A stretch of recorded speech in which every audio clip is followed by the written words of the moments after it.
Well, I think what people miss is that we're not separate to nature, we're a part of it. And actually our well-being, our food, our water, our air, our sense of peace and harmony is intricately linked with nature.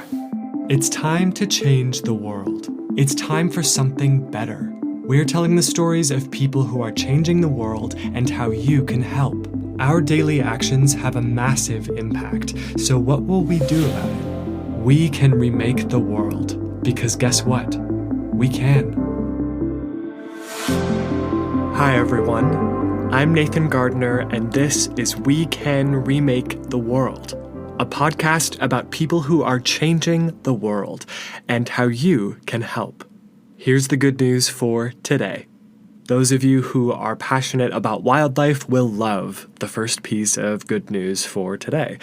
A ceremony took place last Friday on Earth Day to break ground on the world's largest highway wildlife crossing. This took place in Calabasas in Southern California. Highways are not only dangerous for wildlife, which we see evidence of all over the world, of course, where animals make attempts to cross amidst oncoming traffic, but they're also disruptive. Highways slice natural ecosystems and habitats in half, which is why so many animals try to cross roads to get to the other areas that they're familiar with as far as their habitat. This has a negative impact on genetic diversity and on the ability of endangered species to recover and thrive. The Wallace-Annenberg Wildlife Crossing will reach across 10 lanes of California's famous Highway 101, laying groundwork for global models of wildlife conservation, and connecting two key regions for California wildlife around LA, including the Los Angeles cougar. The crossing came together as the result of public and private partnership, which could also serve as a model for future projects like this one, with many public organizations getting involved, like the National Park Service in the United States, joining with over 5,000 donors from both public and private circles to raise over $97 million for this project, which is being built in California's Liberty Canyon, where many Hollywood celebrities have their homes. The groundbreaking last Friday came the morning after a wild mountain lion was struck and killed on California's Highway 405, just 20 minutes by car away from the construction site. So this is great news to prevent stories like that one from repeating in the future. Our next piece of good news comes from Australia, where two new marine parks with a combined area larger than the state of Texas have just been created. These protected areas will now surround Christmas Island off of Australia's southeast coast and the Cocos Islands to the far west of Australia's western coast. And they'll protect over 280,000 square miles of marine area, which is twice the size of Australia's Great Barrier Reef. This means now that 45% of Australia's territorial waters are now under protection and conservation management, which is amazing, and Australia is becoming a global leader for ocean protection. And because it's Earth Day week, we're going to share a third piece of good news. This time, we'll go to France, where an anonymous Frenchman has decided to use his massive winnings from a European lottery to give back to the Earth. The winner of Europe's EuroMillions jackpot has used most of his 200 million euros in winnings, the second largest jackpot win in the lottery's history, to create the Anyama Endowment Fund, which will work to protect tropical rainforests in Western Africa and forests in his native France. Frustrated by deforestation that he observed while spending time in West Africa, and distressed by an increasing loss of native French forests, the retiree from southern France, who wishes to remain anonymous, provided the following quote on the Anyama website to explain why he did what he did. "Above all, it is the expression of a conviction that I want to share with as many people as possible. Giving makes people happy and constitutes a tremendous lever for transforming indignation into concrete and useful actions." End quote. Anyama will not only protect forests and biodiversity in Africa and France, but will also provide support to family caregivers in need who are taking care of family members in advanced age. The winner has said that he's played the jackpot for years for the sole purpose of winning and creating this foundation, a gift to the earth. A pretty amazing reminder of what the commitment of one or many people can do to celebrate the earth and to help make the spirit of Earth Day become part of our daily experience. Before we get to today's episode, I just wanted to share briefly how grateful I am for inspiring stories, for good people, and good news. I've been feeling a bit overwhelmed and honestly just sad sometimes about many aspects of our world right now, and I doubt I'm alone there. From the current violence in Ukraine, Yemen, Palestine, and Hong Kong to distressing environmental degradation and news from Asia, Brazil, and around the world, it's just a lot right now. It's a lot for all of us on a lot of levels. And I'm doing my best to stay positive, hopeful, and oriented toward what's possible and being part of that story. But I also don't want to ignore the other feelings that I'm having, and I think a lot of us are having these days, which is why I'm so grateful for our guest today and the conversation that we shared. Our guest was in a hopeless situation. He felt like he was wasting his time, doing something that couldn't ever possibly bear fruit, unable to solve the big problems he was facing. And then, in his own words, one day everything changed. A solution became clear, one that was there, waiting for him to discover it all along, and he was able to impact millions of lives and the earth for the better. I hope that we all have the opportunity to see and hear more stories like our guests soon, that we prioritize telling stories like this and growing projects like this so that we can turn our focus to constructiveness and hope instead of despair, despite challenging and distressing circumstances. Wishing you all safety, peace, health, and strength in this challenging year, and so grateful that you're spending some of your time with us. And now for today's inspiring episode. Tony Rinaudo had a dream as a child, to be of service, to make a difference in the world. He didn't know how he would do it, but he knew he wanted his life to have a purpose, and that he wanted to leave the world better than when he arrived. In the 1980s and early 90s, while he was in his 30s, Tony accidentally discovered what would become his life's work. Tony Rinaudo's father and grandfather were both farmers in his native Australia, and he clearly has carried on his family's passion for growing things. Tony studied agriculture in Australia before moving with his wife to Niger in sub-Saharan West Africa in order to do missionary work and land restoration work, primarily to support local farmers, as those farmers sought to improve their ability to grow crops and support themselves and their families. Upon his arrival in Africa, Tony saw that a barren landscape meant harsh growing conditions, and he worked for years to solve the problem, using his expertise in agriculture and the tools that he was given through organizations he partnered with. Tony knew that trees would help to restore the land if he could just get them to grow and help the land to restore itself.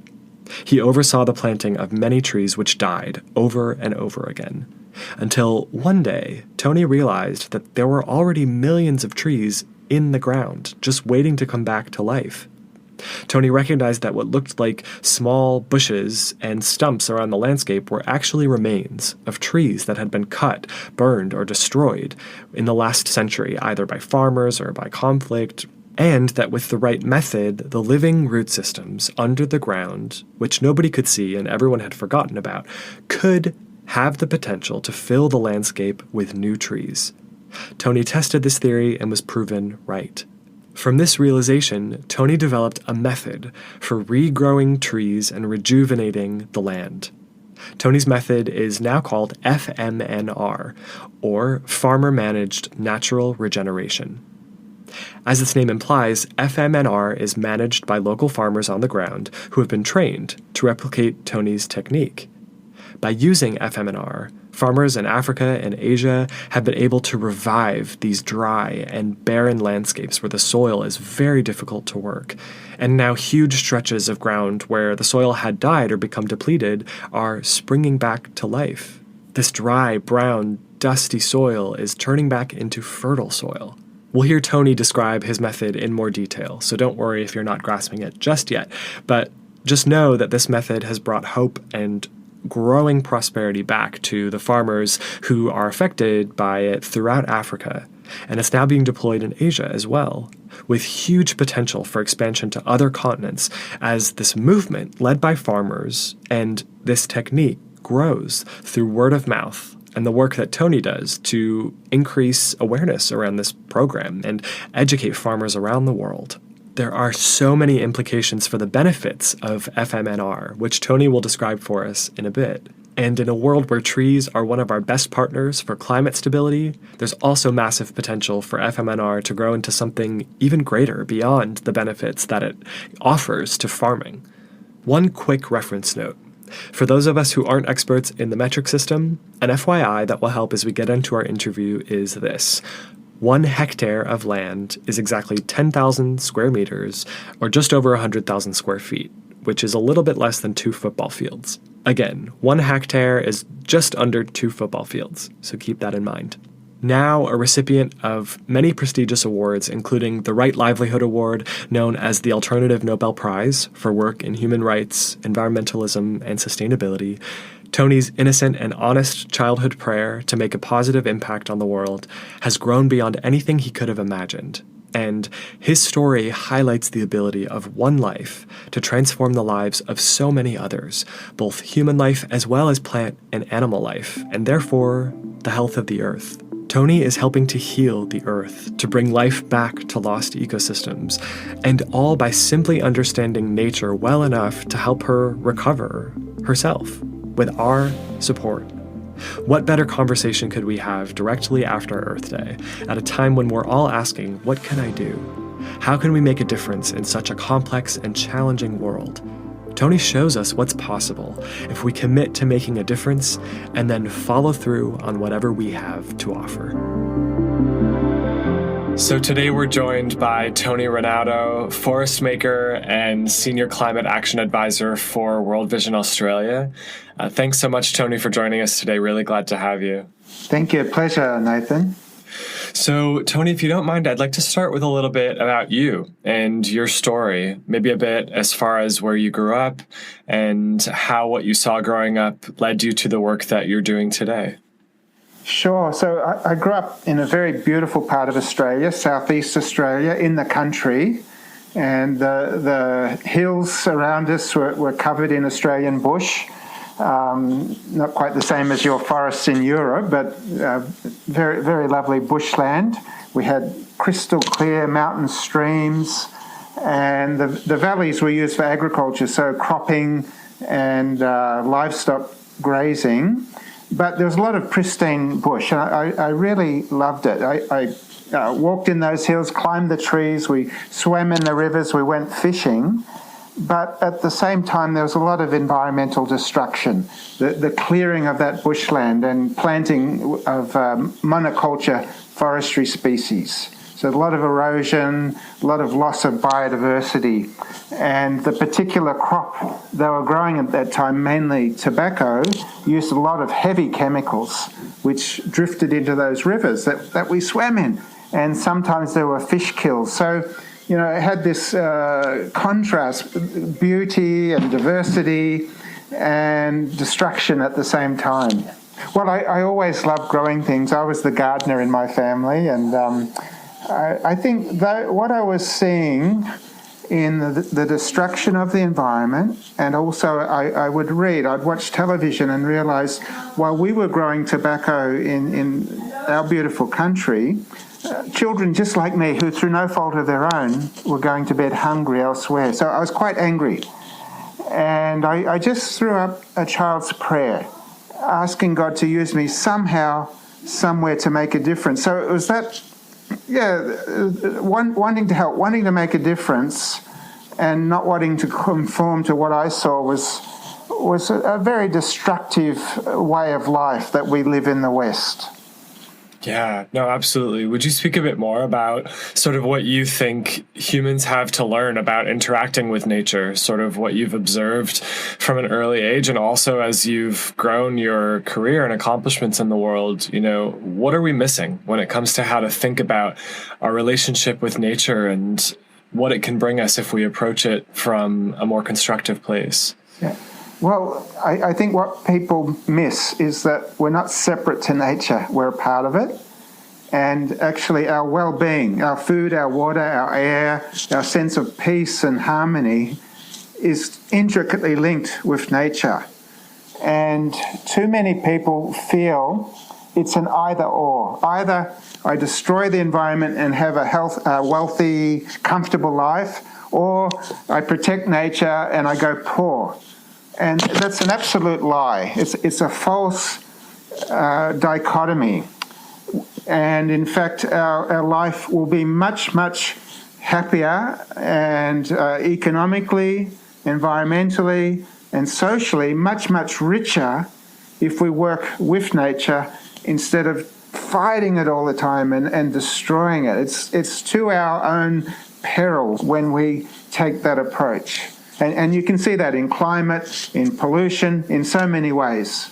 Yeah, I think what you've said is so perfect given the work that you've done and what you've the approach that you've taken with your work really speaks to that idea that if we just come to nature with a better understanding and maybe a bit more openness, then there's so much we can accomplish. There's so much we can do in collaboration with nature. And so I'd love to just hear you speak about how you came to the work that you're known for and what sort of sparked the idea for your approach. Okay, so my family and I moved to Niger Republic in West Africa. So landlocked country, borderland of the Sahara Desert. And this was 1980.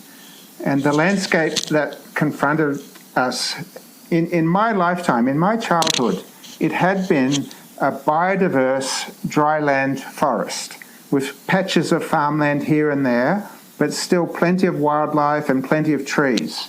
And over the span of just 20 to 30 years, as populations grew, trees got cleared, the wildlife disappeared, and at the same time, while we didn't know it at the time I lived there, climate change was kicking in. Rainfall levels were dropping, but that deforestation had caused massive land degradation and even desertification. And so when we arrived, the intensity and the frequency of drought was increasing. Soil fertility had plummeted. The incidence of pest attacks, because you take away the biodiversity, the insect-eating birds, there's no trees for spiders and so on, then the insect pests multiply, especially in a wet year. You still had some years when there was rainfall. So a lot of crops in a good year, so-called good year, were attacked by insect pests. Wind speeds of 60 kilometres per hour, extremely high soil surface temperatures.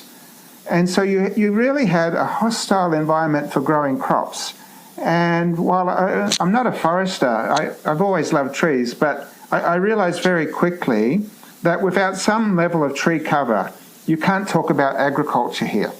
And so I was managing a very small reforestation project using the conventional methods of raising seedlings in a nursery and planting them out. And it was an almost total failure. The people weren't interested. Here we are hungry, here we are poor, and Tony wants us to plant trees on our precious farmland. And the environment was so hostile. The drought, the heat, the wind, the goats, you name it, we had it. And you can imagine being fairly young at that time and enthusiastic. I was going to change the world. Year after year, meeting total failure and getting no thanks for it. The people called me the crazy white farmer. So I was very, very frustrated. And I think some days so depressed, it would have been quite easy to give up and go home. And then one day I was driving, we had a pickup truck and a trailer load of trees to take out to the villages. The soil is very sandy, so I stopped the vehicle to reduce the air pressure. Otherwise you get bogged. And at that time, I looked in all directions, hardly a tree. And I thought, this is a big waste of time and money. How many $1 million would you need? How many years would it take? How many staff using these methods? And of course, it didn't add up. You wouldn't make an impact. But at the same time, I felt I was meant to be there. And I refer back to that prayer, there must be a solution. And, I'd been on this track almost weekly for 2.5 years by this stage, eyes open, but totally blind to what had been there all the time.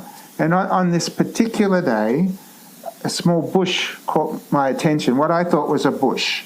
And I took the trouble to walk over and take a closer look. And the leaf of a tree is like a signature. It's unmistakable.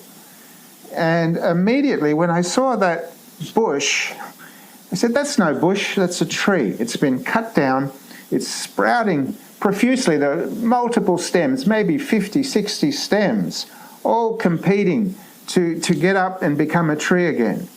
But the normal farming practice is to slash those suckers, those shoots, slash them, burn them, and plow over them. But in that instant, everything changed. I wasn't fighting the Sahara Desert. I didn't need a multi-million-dollar budget. Everything that I needed was literally at my feet. And that was the start of the change. I knew from my travels there were millions of these so-called bushes strewn across that landscape, just waiting for the chance to be released and grow back into trees again. Yeah, I think it's so beautiful that, the solution was right there in front of us all along, and you just happened to meet the opportunity because your intention was to help and you were open to, whatever solution presented itself to you, maybe somewhat out of desperation. But I think in the world, every challenge we have has a solution, and I think many of them are actually right in front of us and quite simple very often. And if we can just have the openness that you had and combine that with that intention to be part of the solution, there's so much that can happen. Would you speak to the success of your method for this reason, where it doesn't require anything other than just that willingness to approach with maybe a new way of thinking, with this very simple solution where the tools are already there for us to use? Oh, definitely. And it wasn't without effort beforehand. I tried everything in my power. I researched, I consulted others, I experimented. So I think it was when I exhausted all possibilities that this happened. And, it had been there the whole time. And I love what Bill Mollison said. He's the father of permaculture. And he said the solutions to the increasingly complex problems of the world are embarrassingly simple. Embarrassingly simple. And yes, so when you do look around and see, well, actually, what do I have? Do an accounting. What do I have? You'll be surprised at what we have at hand.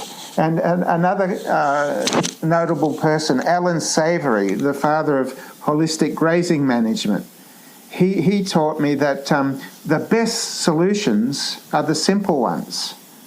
So very differently. And in terms of the people, if it wasn't simple, if it wasn't low cost, if it wasn't easily replicable, there wouldn't be a story and you wouldn't be talking to me today. The people did the work, not me. Once they realized this was in their interest, this worked. It improved the soil, the crops, the livestock, their income. The rest is history. Neighbour learnt from neighbour. And it spread, well, it's a bad example, it spread like wildfire, it spread quickly. Yeah. So speak about that more, if you would, as far as what impact this has had. So you've spoken about how it was just a matter of recognizing that the trees were already trying to regrow. We just had to care for them. How did that eventually over time start to replenish the land and allow for more, fertile ground for other crops as well?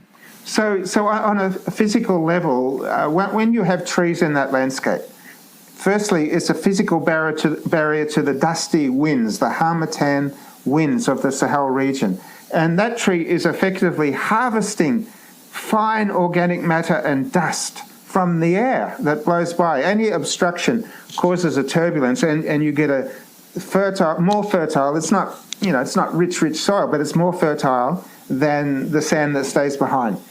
Any tree in the length of the dry season is going to attract livestock to the shade, to the edible leaves and seed pods. The livestock are going to fertilize that soil, and birds of the air will come into that tree and also drop their manure. Trees drop leaves, so you're building up organic matter.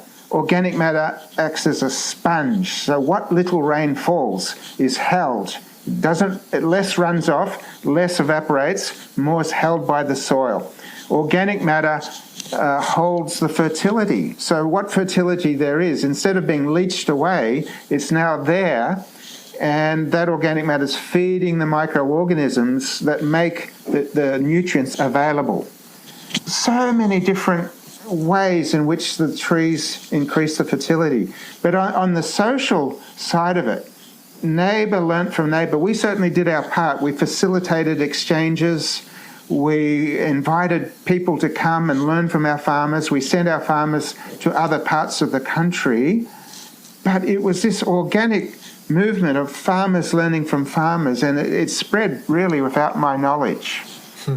I love that it was just one solution which led to so many other things. And I think we see this in a lot of sustainability focused projects and programs, where if you can just get one thing right, then the entire system can replenish and so many benefits can grow out of it. So all these species now are benefiting from additional food sources in the leaves of the trees, and then more organic matter in the soil means more organisms of all kinds of living things. And then also from a human standpoint, increased crop yield and protection from climate impact. And I just think when you look at programs like this, it's so inspiring because there's so much power in just bringing the right approach. There's so much good that can grow out of it.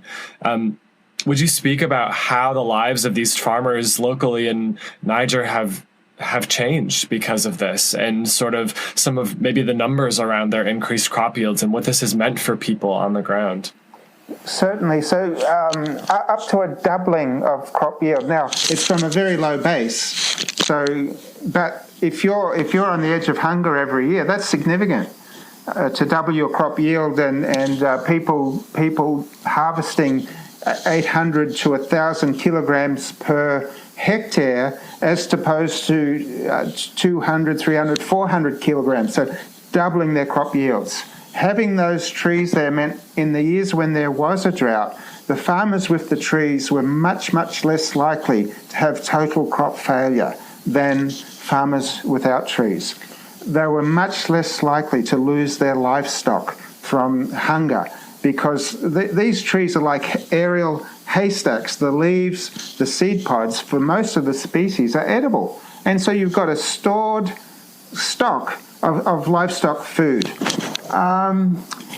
Additional income streams. So people could now sell surplus fuel wood. Before, the women were walking up to 4 hours every second day just to collect fuel wood, or in the total absence of fuel wood, having to burn straw, which should be going back onto the soil to become organic matter, or even manure as their fuel source. And then the time it takes, the effort it takes, is a great drain on the women's health and energy and ability to care for the family or take part in economic activities. It's estimated that because FMNR in Niger, over a 20-year period, it's spread to 5 million hectares. It's estimated that Nigerian farmers are growing an additional 500,000 tons of grain per year, enough to feed 2.5 million people. And the gross income of 4.5 million people has increased by up to $1,000. So the value of what you consume plus the surplus that you sell, up to $1,000. And if you take that across the 4.5 million people, it's $900 million per year without subsidy, without any ongoing project or government support. And if you look at the context, where is this happening? Who are these people? This is on the edge of the Sahara Desert in one of the poorest countries in the world. And it's a movement generated by mostly illiterate, risk-averse farmers. So if you take that last little bit into account, this is extremely significant in global terms for poor smallholder farmers.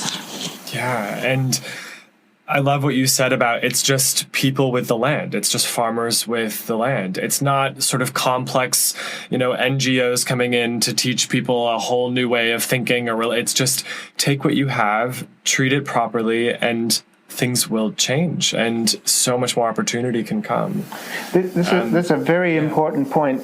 Certainly we played a role, but we were learning too. We were partners in this. Now, I said to people, I think this will work. Would you try this with me? And I had in my mind a picture of what the tree should look like. But fortunately, I had the sense to let people do what they wanted. And as it turns out, of course, every individual does something slightly different to meet their personal needs. Had I insisted on the Tony method, why would anyone want to do that? And so I was learning, and I continue to learn. 30, 40 years later, as I go back into these countries where I've been, I learn something new every time. So it's certainly not a Western white hero coming in on his horse and saving people. This is mutual. Yeah, absolutely. And, on that track, as far as how it's been deployed in other areas in the world, other countries, other regions, what are the implications of FMNR, as you said, which is Farmer Managed Natural Regeneration, which is this sort of program, this process, this method? How has it been implemented in other areas of the world outside of Niger? So it's really quite exciting. And I must say, firstly, that this is also a traditional method that you can find examples of in Europe, in Africa, in other parts of the world going back centuries. And for various reasons in various places, we've gotten out of the habit of doing this. Maybe modernization to clear the land and use tractors and so on. Maybe in some cases, desperation, they cut the trees to earn money to buy food. But it's not something that I uniquely invented. So I just wanted to put that on the table. And what I can say, I now work with World Vision, and through World Vision programming, we have introduced this into at least 27 countries. And I've made a great effort to make sure that it's freely available on the internet, on webinars and wherever. It's open source. And so other organizations have started to promote this. Other governments have started to recommend this to their farmers. What I do know, and it's hard to get exact figures because it's not like planting trees. You can geo-reference a tree and know exactly where it is. I'm planting an idea. And once I've released that idea, I have no control and not necessarily any feedback to let me know what's happened. But our best estimate is globally, there's probably about 17 million hectares. For example, in Malawi, in southern Africa, and nobody knows how this started. For all purposes, it appears to be purely a farmer-originated and generated movement. There are about 3.2 million hectares of farmland with more trees today than 2 decades ago. It's a form of FMNR. In West Africa, there are 7 countries with about 15 million hectares, including Niger, so 15 million hectares there. And lots of other places where there's exciting stories evolving even as we speak. Yeah, and I think it's over 24 countries now in Africa who have deployed FMNR techniques, and some countries in Asia as well. Yes. Yeah, it's exciting. And it gives me a thrill that other organizations are really getting on the bandwagon and promoting it within their spheres of influence. So it's way beyond my control. Not that I ever controlled it, but I'm just so happy that it has a life of its own. It's not dependent on one person or one organization. You've spoken about what this means for the farmers on the ground, and especially the women with sort of the daily tasks and requirements for their needs. What do you see as far as the opportunity for empowerment for these farmers, to sort of have more food security and also financial security and also more sort of autonomy, not having to depend on external support or, educational practices? This really is them kind of taking, the shape of their growth into their own hands, it sounds like. Oh, it's so powerful. There's so many stories.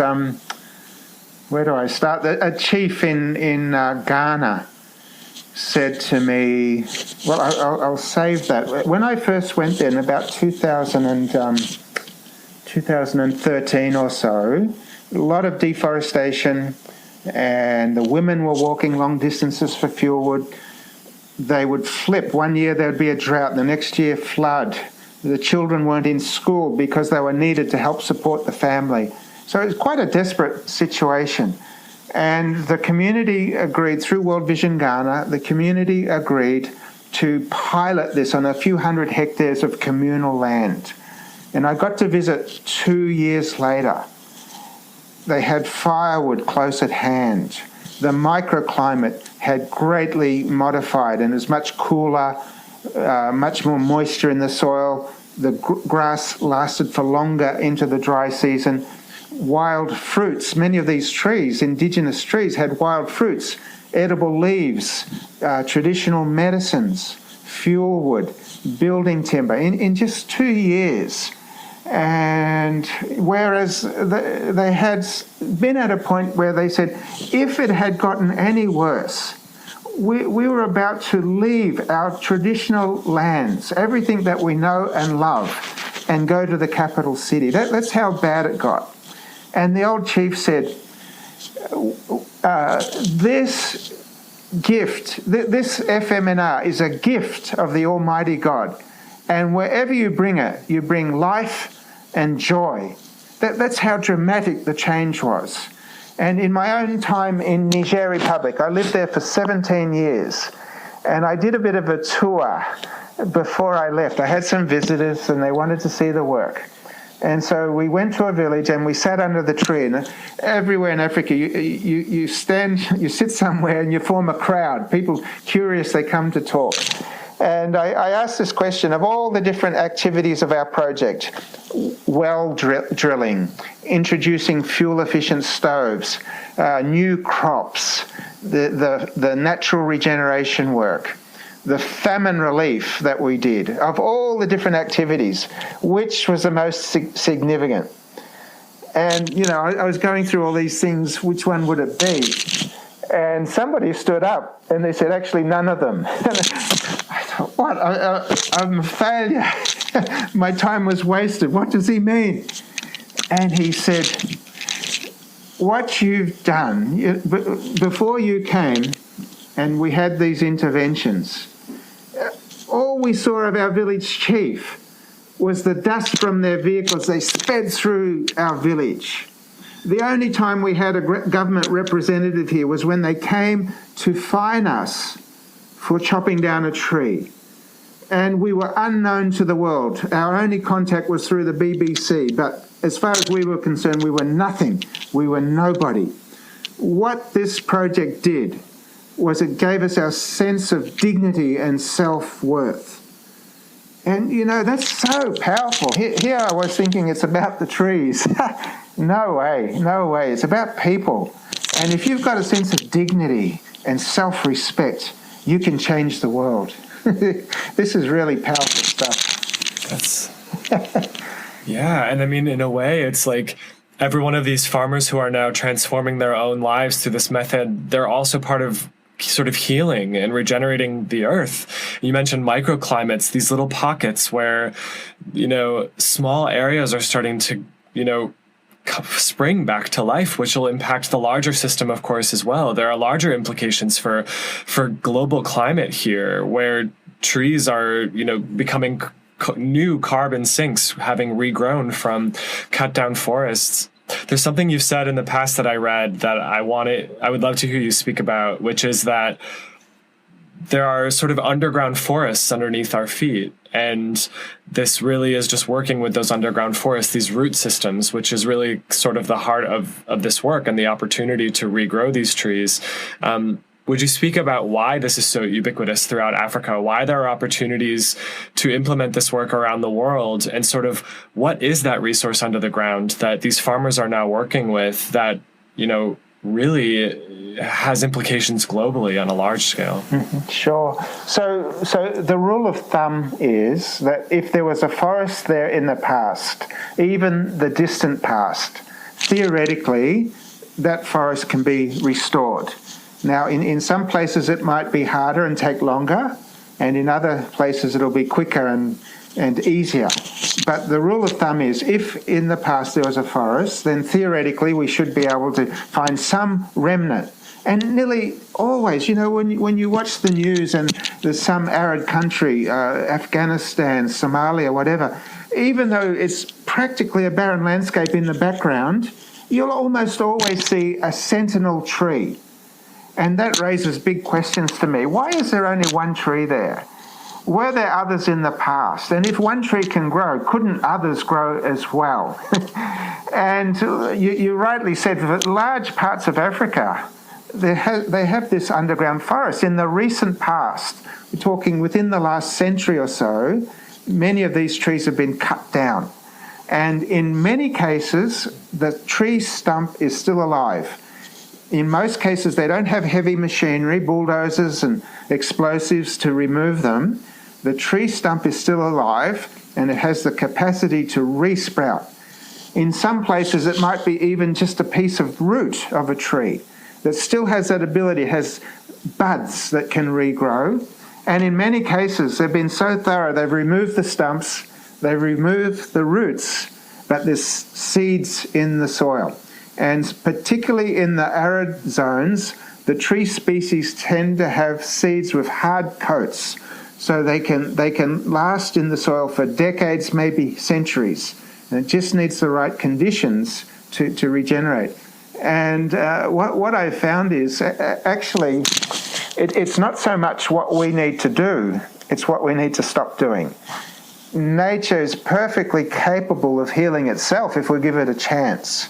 And so as much as FMNR is a technique, it's also about mindset change. At the root of all behaviour is what you believe. And most of us, to one degree or another, have very false beliefs about the value of trees and nature. We have very negative attitudes. So I'm a farmer, I have to grow crops, I have to remove every bit of competition. So negative attitudes. And destructive habits. We burn, we chop, we plough, we overgraze. Now, if you can change those behaviours, nature itself, if it's there, and like I've been to very few places where there's not some remnant, even in hyper-arid deserts, very often you'll see some capacity to regenerate, let alone more tropical areas. If it's there and you remove the constraints, it's like a coiled spring, ready to be released. And it's surprising, even in a dry country like Niger, how fast these trees could grow. What does that mean for places where I think a lot of the time we think of deforestation as the end of a forest, but it's not true. So what are the implications for areas of the world like the Amazonian rainforest or the temperate rainforests on the west coast of Canada and the Pacific Northwest in the United States? Is there potential to sort of regenerate and regrow a lot of these old growth or rainforest areas with time and with the right approach as well? Oh, most definitely, and particularly when you think of the Amazon, it's got this, I like to think, lust for life. You try and stop it. And it's only the fact that once you remove the forest, you either completely plough it and herbicide it and keep it in soybeans, or you continually stock it with large numbers of livestock. Remove those constraints and it'll bounce back. And so once again, it comes down to your beliefs, which are the root of all your actions. So if making a quick profit from soybeans is more important to you than working with nature and still making a profit, I'm not talking about going back to the dark ages and living in poverty, not using any technology. In no way am I saying that. But there's a better way to approach this. Regenerative farming. It's a whole suite of different ways of managing land sustainably, working with biodiversity and not destroying the thing and trying to conform it into our image and make it do what we want to do by all means possible. Machinery, chemicals, you name it. We're going to make it conform and squeeze out every last dollar. There's other ways to do this. So, but this was the big surprise to me. 95% of my time is not spent on technical forestry issues. 95% of the time is spent on regreening mindscapes. And if I win the battle between the ears, particularly in the case where FMNR is possible, the rest is easy. Everything that you need, nature will provide for you. Nature will heal itself. So win this battle and the rest will follow. And I realize the work that I do, it's got nothing to do with trees really.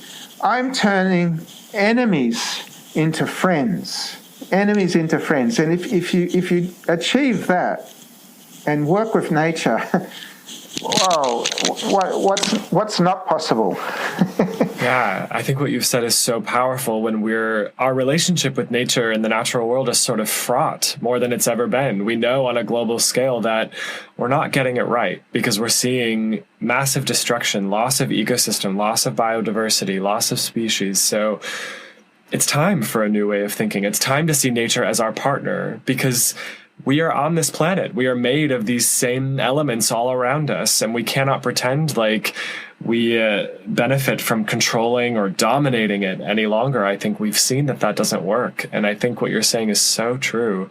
And on a point that you made earlier, how do you see FMNR and regenerative practices being sort of an answer to this idea from especially agribusiness corporations that we need to feed the world using, chemical-based methods or, much more industrial-based methods?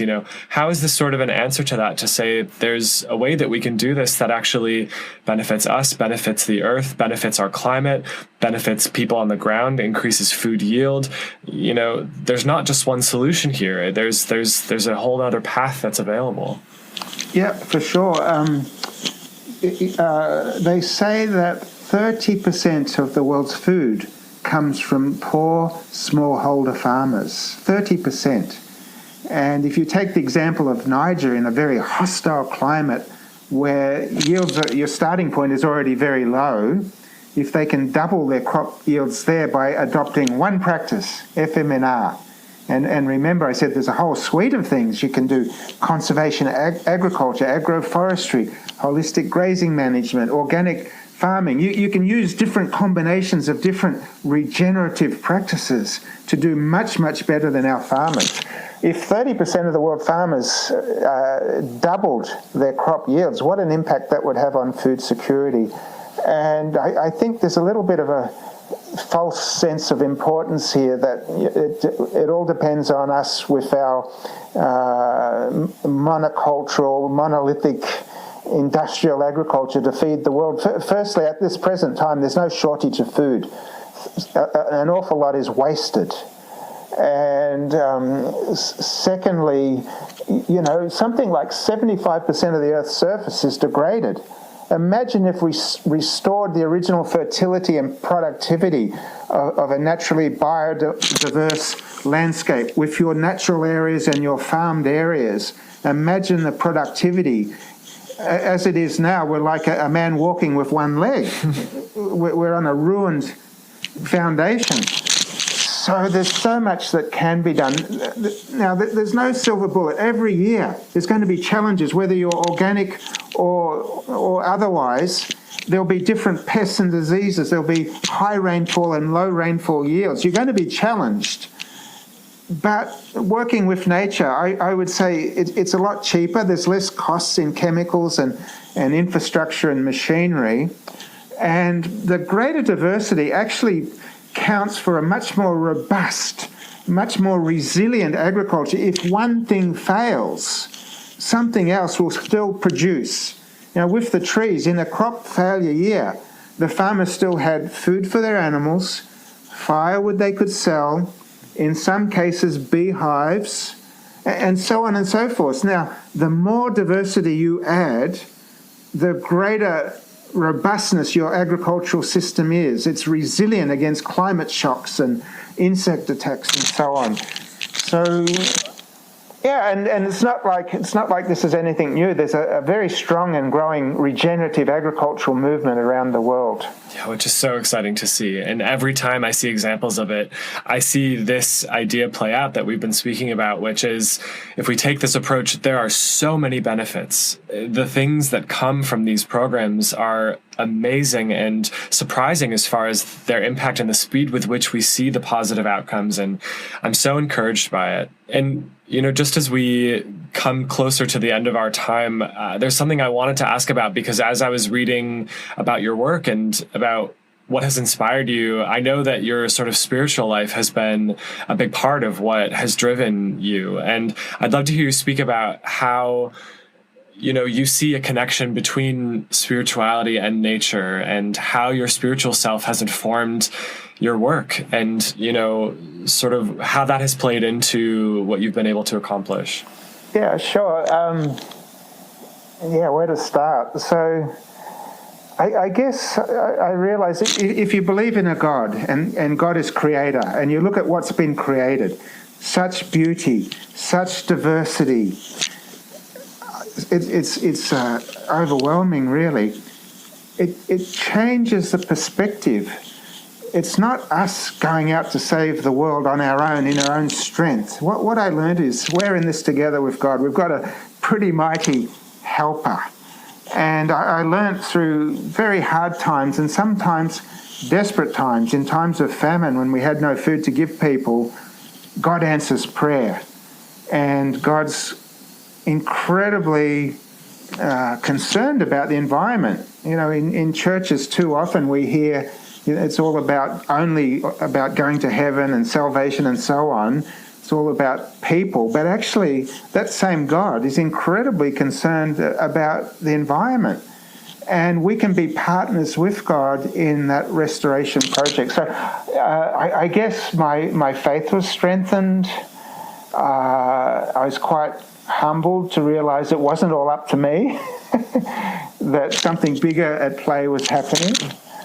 And I think, you know, a little bit echoed in the COVID experience, we learned to be a bit more humble, that we're not in control of everything, a little bit more respectful of what we do have and the value of nature.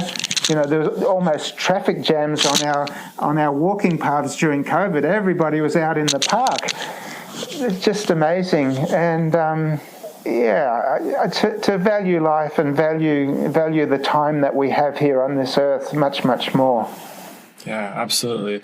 Would you speak about, I think at this time on the planet, many of us who are concerned about these topics, there's a lot of reasons to be concerned, and there's certainly a lot of challenges, and there are very powerful, you know, forces that are working to continue this profit-driven model, which can be very destructive. And you've been through experiences in your own life where you had to be persistent, you had to have faith, you had to sort of follow your inspiration through a lot of challenges and famine. And what guidance would you give to all of us who see a lot of challenges and, and are searching for opportunities to feel hopeful? What can carry us through this time to that place of, look what we've discovered, look what we've been able to accomplish. There's so much working in our favor if we can just get out of the hero complex a little bit and have some trust. I would love to hear you speak about that. Yeah.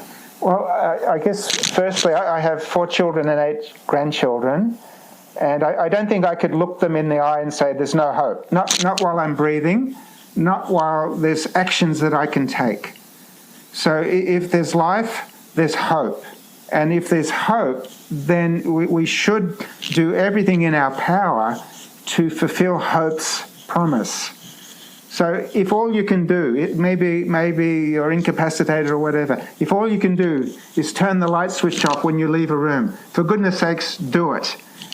Most of us are in a stronger position than that. We can join a group. We can get informed. We can take action. We can donate. We can go. That might be local or international. There's so much that we can do. And, in Niger, hope was lost. People didn't know what tomorrow would bring. And I got to go back there 2 years ago with a filmmaker, Volker Schlondorf. And I was so thrilled. What had been a vicious cycle, downward spiral of degradation, poverty, hopelessness, had become a virtuous upward cycle, restoration, relative prosperity, strong hope for the future. If that can happen on the edge of the Sahara Desert, in the poorest country in the world, with illiterate, risk-averse people, for goodness sakes, us with our relative wealth and technology and knowledge, for goodness sakes, don't give up hope. Do something. Yeah, I think that's fantastic. And also, too, I'm so inspired by your story specifically because, as you mentioned earlier, you sort of had this child's prayer, let me be useful, let me bring good to this planet in some way. And you then became part of this method which is transforming an entire continent and has transformed millions of lives with their, participation and in collaboration. As you said, it wasn't just you, but you became sort of a conduit for many others to come together and collaborate and rally around this idea, which really has had a huge impact in a relatively short amount of time and has massive implications around the world, not just for farmers, but for people concerned with biodiversity, for species, for wildlife. And so if each one of us can just do that same thing, to sort of get quiet and say, let me be useful, let me be an instrument for positive change, there's so much that can happen. I mean, if we can just get that idea into our heads and nothing else, I think our world can transform so quickly. Yes, and it's powerful. It's powerful, and as soon as you start to make a movement in a certain direction, I like to say the powers of the universe come to support you. Other people will join you that you didn't even know existed. Knowledge that you didn't have will come to you. There's so many things. Once you take that first step, it's the hardest step. Sometimes you have to give up something. There's lots of good things we could do. We could make more money. We could party. We could do lots of things. So it's not cost-free. But once you begin to be willing to sacrifice something and take that step, then more and more comes to you, and you get a clearer vision, and the next step becomes easier and more definite. You know the direction to take. And I falsely use the word sacrifice there. While it seems a sacrifice, it seems we're giving up. Actually, it's only benefit. It's only blessing. What I feel, people think, oh, Tony, so wonderful. You left Australia and lived in a remote, poorer country. In no way. I'm so much enriched. The relationships I formed, the blessing of giving. You get more than you receive when you give. You're not giving up anything. You're gaining. So don't think, oh, I guess I better go out and save the world. Poor old me. You're actually benefiting yourself as much as anybody else. Yeah. I think, too, you make such a good point that sometimes we have to be willing to leave something behind in order to move towards something that we know is better for us.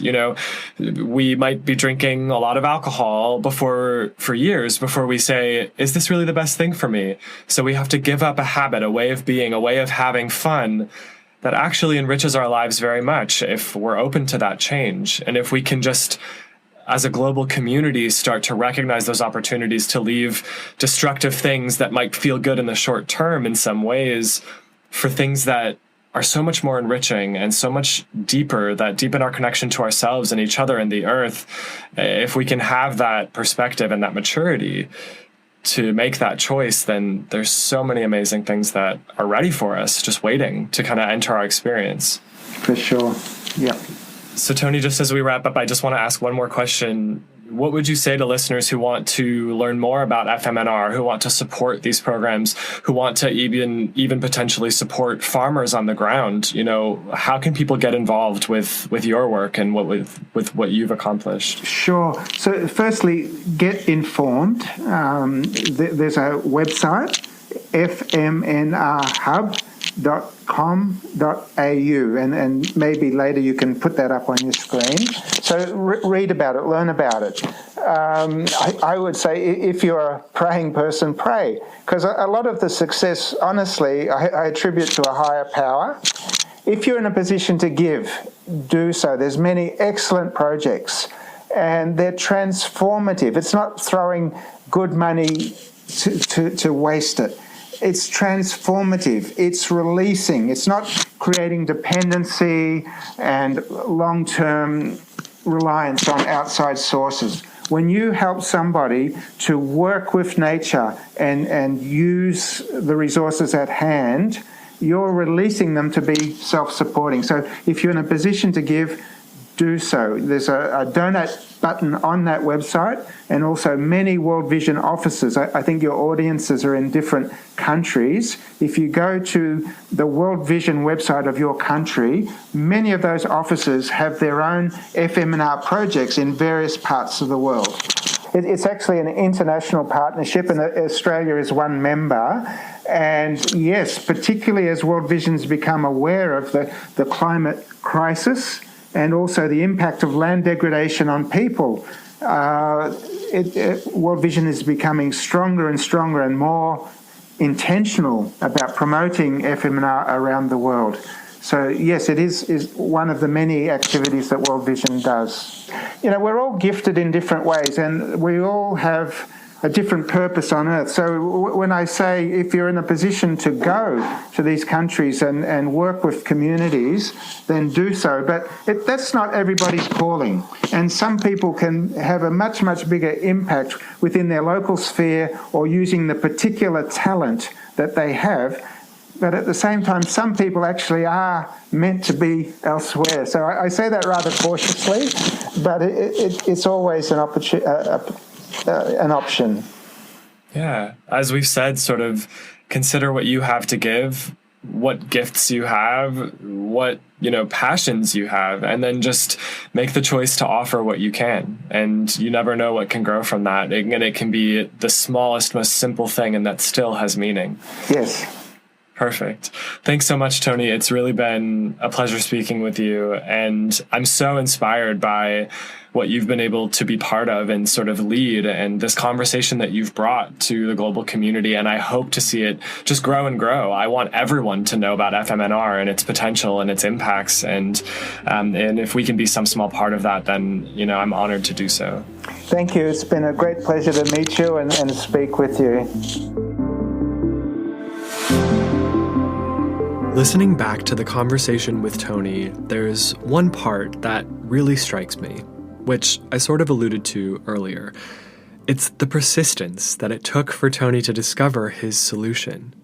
He spent years in Niger, trying all of the available methods to help the local farmers. He brought in trees to plant them and help farmers manage them, which didn't work. He did his best to provide other relief, but he knew he wasn't getting anywhere. Tony wanted to give up. He mentioned how he was depressed, he was frustrated, unable to solve the problems that he was focused on, day in and day out for years. He had to persist. to continue to believe that somehow he could and would make a difference, even though he had no idea how it would happen and the evidence of that belief was not showing itself anytime soon. Can't we all relate to that right now? Doesn't it feel like sometimes the world around us is in need of so much help, but we just don't have the right tools or the proper solutions or the right partnerships to get it done? We know what needs to be fixed, but we just can't seem to find the answer to these urgent, complex questions. We all have moments where we get depressed and just want to give up, even though some part of us, deep down, still knows it's possible to do better. At least, that part is definitely alive in me. I can relate to that feeling of hopelessness coupled with a deep sense of possibility. Can you relate to that? Here's what hit me hard, though, about Tony's story. He stayed put. He didn't give up. He felt compelled to stay where he was regardless of how hopeless things seemed sometimes. Some part of him must have known that a solution had to exist. And after not giving up, despite having no idea how he was ever going to actually make a difference, one day everything changed. He looked down at his feet and realized that the answer had been there under the ground the whole time, waiting to be discovered, waiting to be shared. And now an entire region of the world and large portions of the entire continent of Africa are coming back to life. Through word of mouth and farmers spreading this technique, lives are changing by the day. And now other countries around the world are taking notice and exploring this method. And we haven't even begun to explore how this method, this technique, could bring life back to rainforests we've destroyed around the planet, on the west coast of North America, in Brazil, in Malaysia, and Indonesia, and other parts of Asia. If we can just stay focused on being persistent and allow ourselves the space for moments of doubt, which we will inevitably experience, we'll get to that day where everything changes. I think Tony would say so. When enough people around the world want to be part of transforming it for the better, we're bound to reach our aha moment that Tony found. And then whatever solutions we find, whatever ideas we discover, whatever partnerships we create can be replicated and spread like wildfire across many different problems, in the way that Tony's FMNR method has throughout Africa for the farmers there. This brings us to our 3 changemakers for today. 3 ideas which could change our world, inspired by our guest. Changemaker number 1. Moments of doubt and difficulty are always part of the story, but there is also always hope. This is not an easy time in our history. There are so many challenges that we face, and they're big. But if we can accept the difficulty of our time and do all we can to make improvements large and small anyway, we might just find ourselves having a day like Tony's. A day when everything changes, and what seemed impossible yesterday leads to a transformation we could never have expected or imagined. I'm so encouraged by that aspect of Tony's story, and who wouldn't be? Don't we all have moments of doubt and discouragement? Not just about the planet, but also in our daily lives. It's always refreshing to hear about people and organizations who reached success despite insane odds against them and despite their difficulties. Let's not allow ourselves to be buried by despair, by certain moments of difficulty and doubt, or to lose sight of what we can offer in the face of huge challenges.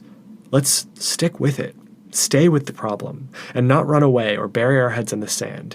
And one day I believe we will find that we had so much more power to make positive change than we ever realized. And I believe that the world will look very different when we do reach that day. Changemaker number 2.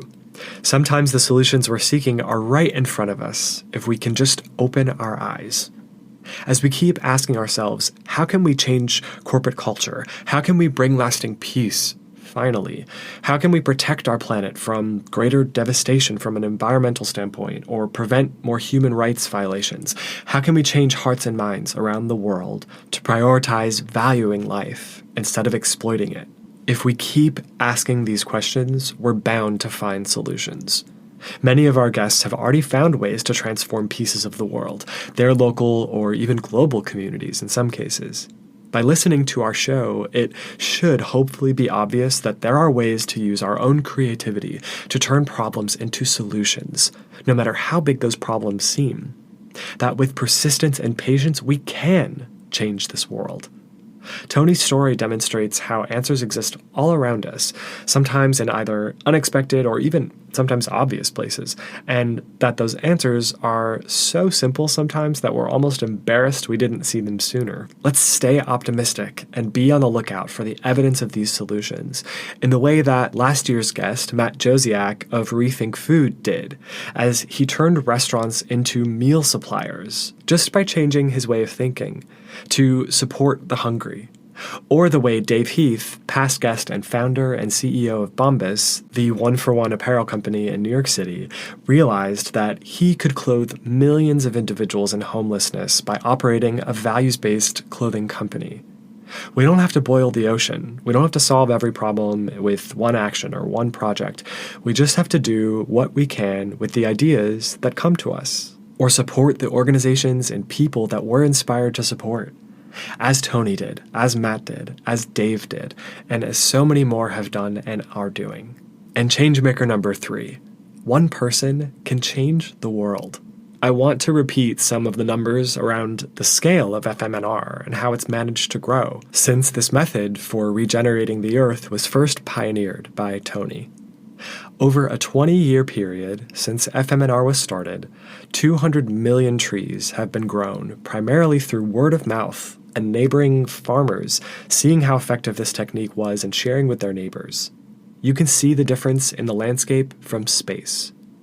FMNR has spread to over 5 million hectares in Niger, which, again, is a little under 10 million football fields, leading to increase in crops of 500,000 tons of grain per year, which is enough to feed 2.5 million people.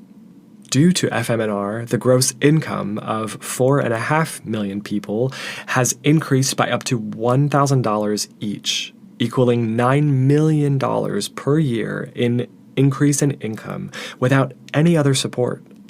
And now at least 27 countries in Africa and Asia are deploying FMNR as an open source method. No gated access, no payments, they're just sharing it openly and widely, which has now transformed a total globally of roughly 17 million hectares of land, which are now utilizing FMNR. That's almost 66,000 square miles.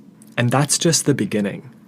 All of this has grown from one life, from one person who saw an opportunity to serve others with his talents and who was in the right place at the right time, who despite wanting to give up, persisted and found an answer to the question that he was asking.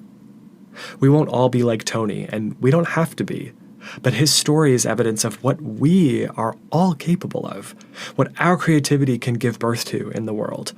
Every time we're feeling depressed or frustrated or angry about what's going on in the world, or even frustrated with ourselves, let's remember that we are capable of so much. We're capable of doing so much good. Here's what you can do today. Check out the official FMNR website at fmnrhub.com.au. You can learn more about FMNR practices and read about actual FMNR projects happening throughout Africa and Indonesia right now. You can also donate, if you're able, to support the growth of FMNR around the world. You can also visit worldvision.org to learn more about the global nonprofit that Tony partners with to grow FMNR in nations throughout the globe.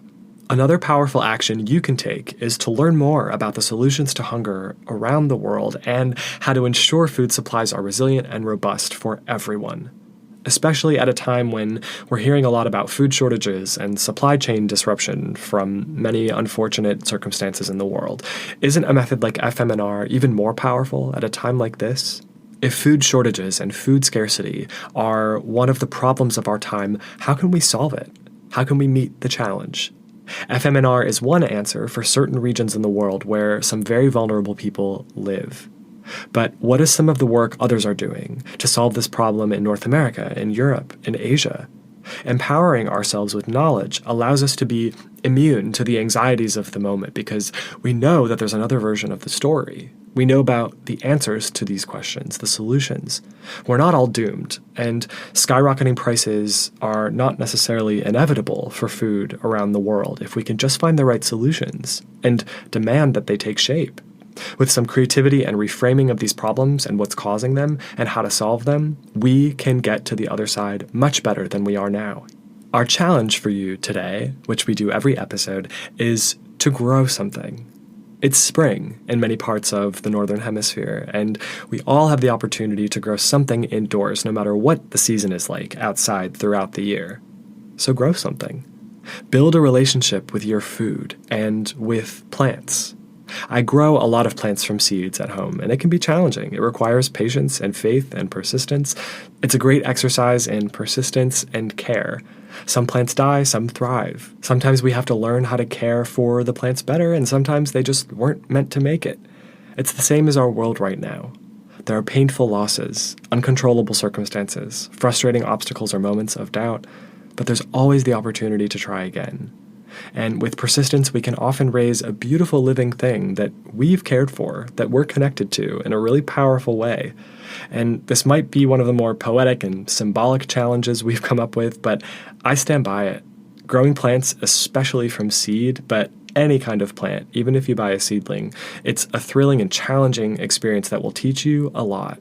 It's taught me so much respect for the intelligence and resilience of nature, how these tiny little seeds can grow large into trees that bear fruit and vegetables and herbs that we can eat, that strengthen our health.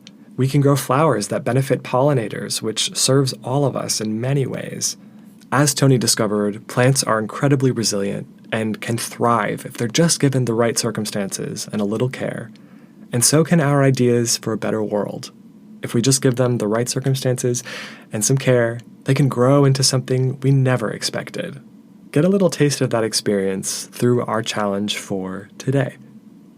If you'd like to support Tony and the work he is pioneering around the world, you'll be excited to hear that he's releasing his autobiography.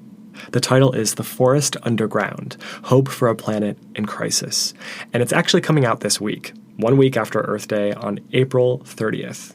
I'll certainly be buying a copy myself.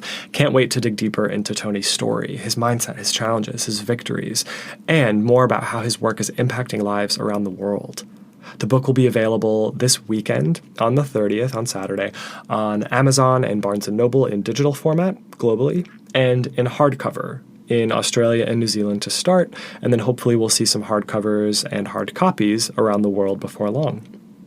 Another way to support Tony and FMNR is to share this episode with others, to educate more people about this simple but transformative process that's driving up food production and food security and incomes and climate regeneration in some of the most challenging regions in the world. Use our show as a resource to expose others to stories like this one, stories of hope, stories of possibility, and to help spread the word about FMNR as an answer to global hunger and to climate change. And don't forget to visit fmnrhub.com.au to learn more about the work being done on the ground right now, and to donate if you're able and feel inspired. Be sure to subscribe to our show if you haven't already on whatever listening platform you love. Leave us a rating and a review on Apple Podcasts to help bring our show to more listeners around the world. And check out our other episodes with global changemakers who are remaking the world right now and inspiring the rest of us with their example and their vision. There's no denying it's a frightening and frustrating world right now sometimes, but it's also one of the most incredibly creative times to be alive. We have so much potential to fulfill through the tools available to us with technology and communication. We have so many resources available to us, at least in the developed world, and that's growing as well through the undeveloped world. I have low moments and bad days like anyone else, but what always helps me to come back to my center is stories like Tony's. It's powerful to hear about people who have overcome massive challenges after years of failure. Years of trying, years of experimenting, but who've reached the other side. There's a well-known quote, "Where there's life, there is hope." We're not finished yet, far from it. So let's allow for the low moments and acknowledge our feelings when they come as we move forward, but still find a way not to give in and pack up.